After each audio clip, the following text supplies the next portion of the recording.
Hi everyone, this is me, and we're trying to solve 152, which is maximum product subarray.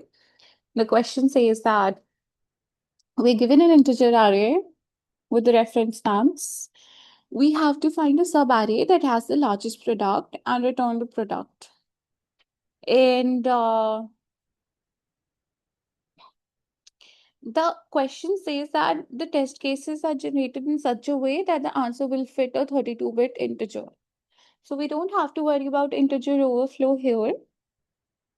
And this question is a variation of the Kadane's algorithm.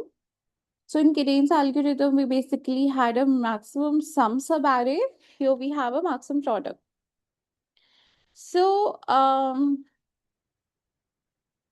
so to solve this, let's first, let's first get our baseline sorted.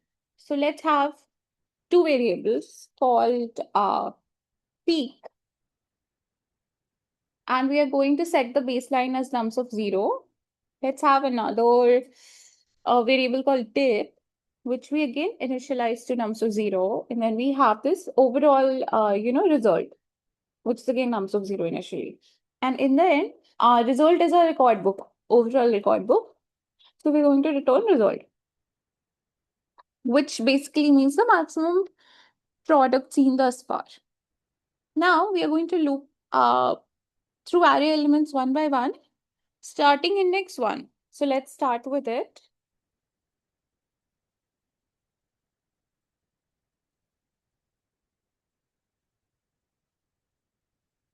Then basically we have a maths which basically says that when we multiply a positive number with a positive number, we get a positive number. But when we multiply a positive number with a negative number, we get a negative number. And two negatives cancel off and make a positive. So in here, we are going to check the vibe of nums of I. So there will be two cases. My nums of I will either be positive or negative. So if my nums of I is positive, it means that whatever is my peak will remain the peak. So my peak will be peak into nums of I. But remember, there can be a case where my peak might be dragging down the product. So in that case, our answer will be maximum of nums of I and peak of nums of I. Why? Because in cases of negative numbers or, when peak is negative or a fractional number, it might just, drag down my product. So that's why we have the maximum as math.max of this value. So and then again, we're going to calculate dip. So if a positive number is multiplied by negative number, it's just straightforward. We just take the minimum of whatever is the minimum. So in a similar manner. So remember, by this we mean that up until, index I, what is the maximum product I can get up till sub array which end at index I. So this is basically dip into nums of I. Now this was pretty straightforward when my nums of I is positive. Else, when nums of I is negative, this is where the entire trick of the question is.